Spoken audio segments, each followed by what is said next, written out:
for you. Today we've actually got a knife that some of you guys as viewers anticipated. So a few years ago, I can't remember exactly when, but I remember being asked about a Reich knife, you know, when or if they would be doing any higher end stuff, any titanium frame lock pieces. And way back then, I asked Matt from Rake Knives Canada, and he had said, well, you know, I think they have an idea, like they have the idea that eventually they'll do that, but there's nothing concrete in the works. And he certainly didn't have, you know, any ideas about models that were coming up or anything like that. But sure enough, this year when I went to Blade, they did have a couple of titanium models, and they've done a couple. I'm trying to remember now. I think they've done maybe the Puko, this knife right here. I think they're doing a titanium version of this, which is actually pretty cool because this is definitely one of their better designs. They've also got the Hussar or the 121. I'm probably pronouncing it wrong. And then they've got this knife as well. And I expect we'll see some more titanium stuff coming from them. So definitely something we were kind of anticipating seeing, especially considering they're made by the same company as Real Steel. And you know, Real Steel has tons of higher end titanium frame locks and that does a really good job with them. So it was sort of like, when is Rake going to follow suit? And so now they have, and it's pretty cool. And this is definitely now this. The reason I'm featuring this guy and paying a little more attention to it is you guys actually asked for this a couple of weeks ago. I went on the Sharp Stuff Facebook page, which is the Facebook group associated with this channel. I said, hey guys, which would you rather see a review of first, this one or the 121? And it was pretty unanimous that most people wanted to see this because it is a totally new knife from Rake. So that's what that's why this video is coming when it is, and the other one you'll see sometime in the next, I don't know, month or something like that. I will get to it. The other thing I have to say about this is a design I like quite a bit. It's got a little bit of flair to it. You know, they've done some milling here and they've made it look a little sort of modern and technological, you know, kind of thing. But it's also fairly standard. You know, we've got just a drop point blade with a flat grind. We've got a handle shape that, you know, isn't anything crazy. You know, you can pretty much kind of look at this and go, yeah, you know, it's fairly standard knife shape, nothing too outlandish here. This reminds me just a teeny bit. Now it's quite a bit different, but it kind of puts me in mind, especially because of the blade shape of the SOG Aegis. And the Aegis, I just love that knife, but it was a great design, poorly executed by SOG.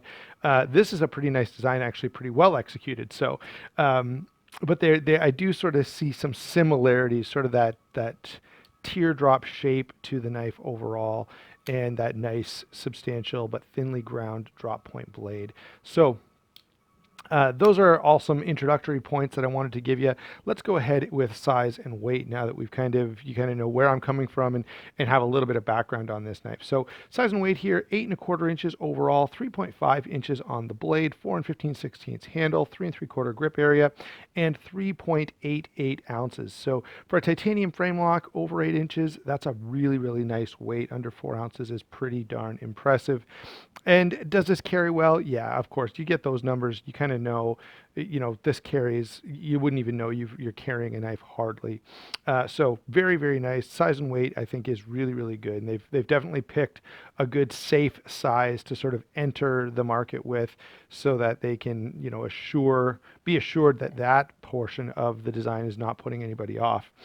Blade on this guy is, you know, I like this blade shape a lot. Let's give you the description first, and then we'll comment about it. So N690 on the steel, bead blasted finish. We've got sort of a top swedge here. It's not really, I guess it could kind of be a fuller. Maybe that maybe does open up a little bit there at the top, but you can see how they've actually removed it. So it's almost more of a swedge. Nice drop point, flat grind, very high flat grind, okay? Pretty thin behind the edge. Now, there's a couple of things. Overall, I really like this blade, okay? I like the shape of it. I like the cutting performance that it has. The blade steel being N690 wouldn't have been my first pick. N690 is definitely not a bad steel by any means. but I don't know. Titanium frame lock, you'd like to see S35VN or something along those lines. N690, as I say, is fine. And I will say this comes in at a bit of a more budget price point. So I think these are like 160 Canadian, maybe 170 Canadian, which probably translates to around 140 US dollars. So I think that's one of the reasons you're seeing that lower price point on the steel.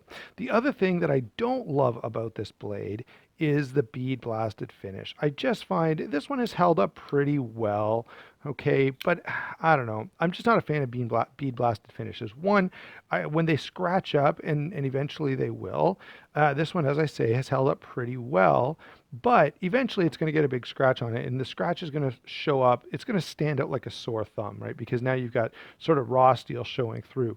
I'd much prefer a stonewash finish, or even better, a satin finish, because those finishes just don't show wear nearly as badly as a bead blasted finish. N690 is pretty corrosion resistant, so I wouldn't be too worried about that. On other steels, though, you know, one of the issues with a bead blasted finish is it doesn't.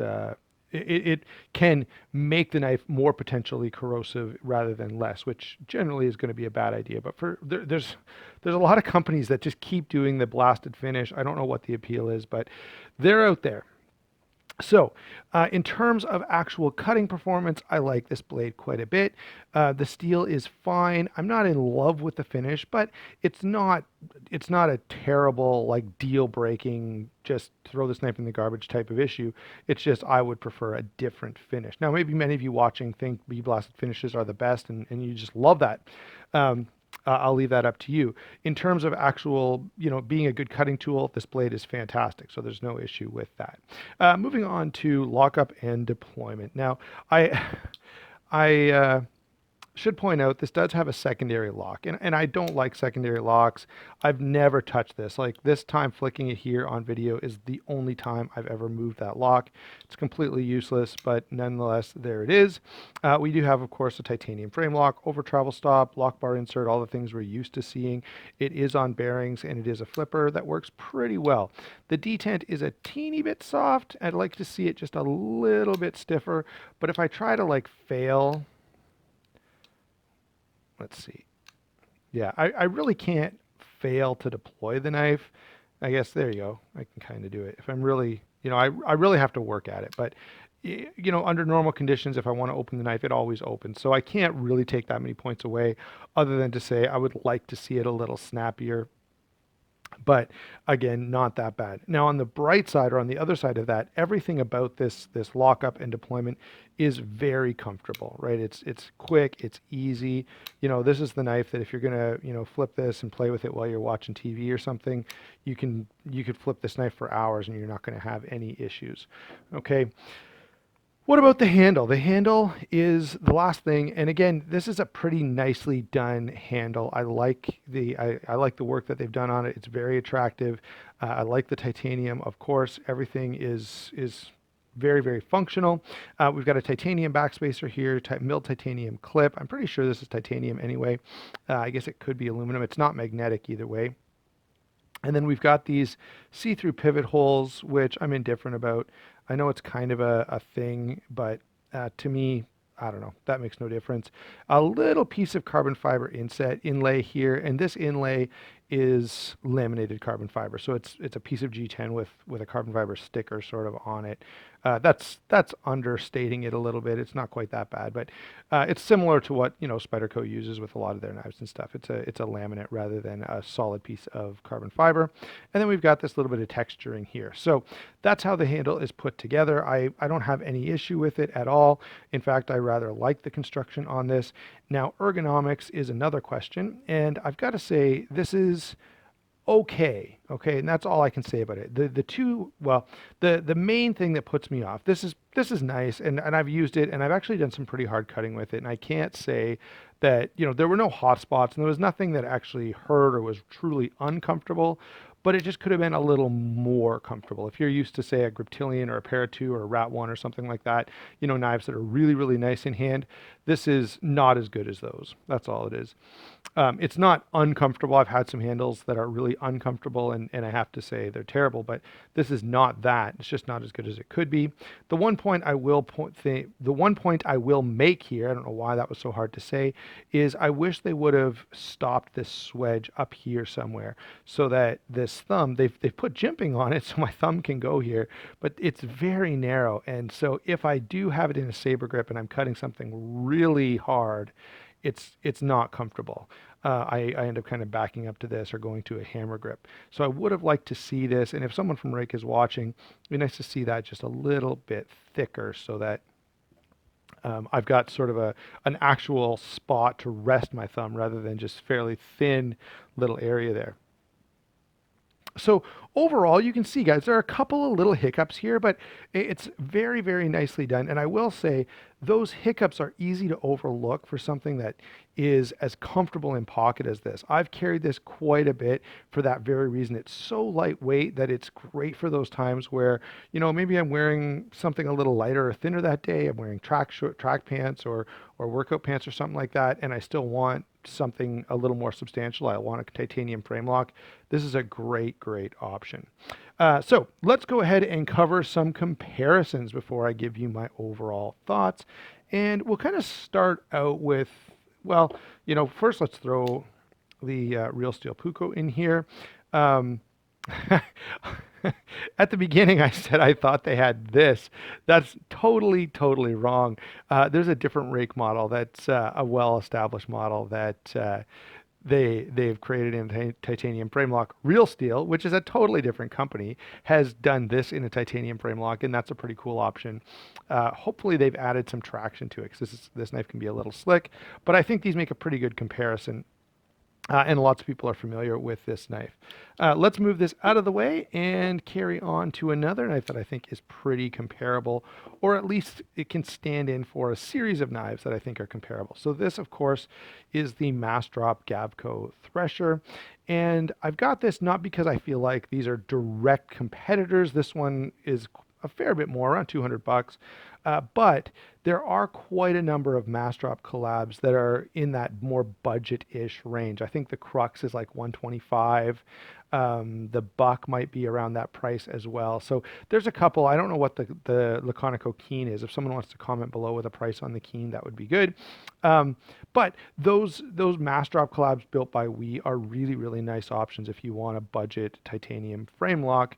And so they would be pretty direct competitors to this guy. Not always readily available, so that's something to consider. Let me throw in a couple of just sort of standard knives that you're very, very familiar with, more as a size comparison than anything else. So this, of course, is the Rat Model 1. Let's move that guy out of the way and give you the Para 2, which again is a knife everyone knows about and probably many of you watching actually own. And now let's pull in some other titanium frame locks. I've got some higher end stuff here. One that I feel like is so good that it serves as a pretty good comparison to just about anything. This is the We Knives 037, such a fantastic knife. Quite a bit more, right? About, add another almost double the price. I think if this is 140, this is 280 or something like that. So not direct competitors again, but a really nice high-end titanium frame lock. Here's another well-known titanium frame lock, one of the best out there. This is the Riot Torrent. Great knife, one of my favorite sort of high-end folders, and these again are not direct competitors, but I know lots of people are familiar with it. And then of course, if you're making a titanium frame lock, then someone somewhere is going to want to know how it compares to the Chris Reeve, primarily the Sabenza, but this is going to be the Nkosi, close enough, at least in size and roll, that you can kind of get an idea here. So Again, these are not direct competitors, but I always like to bring in knives that lots of people are familiar with and will give them a good idea of what's happening. Okay, so my overall thoughts on this knife. I think this is a really nice little knife. I think it's a good offering from Rake Knives. I think it's a, it's a safe choice for them coming into the marketplace. And the other safe choice they made was just offering titanium versions of already popular models. I think all of that is perfectly legitimate. I look forward to seeing some of the other stuff that they have. And by the way, if you're watching this, go check out Knife News. You'll see there. I'm not sure when. It'll be a recent story anyway, but there's some really really cool, fairly budget friendly stuff coming from Rake, and I will talk to Matt about getting that for review on the channel as well, because I think there's some really really exciting stuff that a lot of people are going to want to get a hold of coming from them in the next few weeks. All right, thanks for watching. Don't forget to like and subscribe, and we will talk to you soon.